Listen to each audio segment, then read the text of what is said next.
আল্লাহ পাক বলেছেন সূরা তাহার মধ্যে, আমার জিকির তোমার কাছে এসেছিল কিন্তু তুমি সেটা ভুলে গিয়েছিলে, এই কারণে আজকেও আমি তোমাকে ভুলে গেলাম।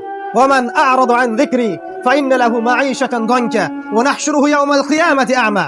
যে ব্যক্তি আল্লাহর জিকির মানে আল্লাহর এই শরিয়া থেকে সরে যাবে, আল্লাহ পাক তাকে অন্ধ করে তুলবেন কিয়ামতের মাঠে। সে বলবে, রব্বি লিমা হাশারতানি আ'মা ওয়া ক্বাদ কুনতু বাসীরা। আল্লাহ আমাকে অন্ধ করে কেন তুললেন, আমি তো পৃথিবীতে দেখতে পেতাম। তখন সেই ব্যক্তি আল্লাহ পাক বলবেন যে তোমার কাছে আমার জিকির এসেছিল, ফানাসিতাহা, তুমি সেটা ভুলে গিয়েছিলে।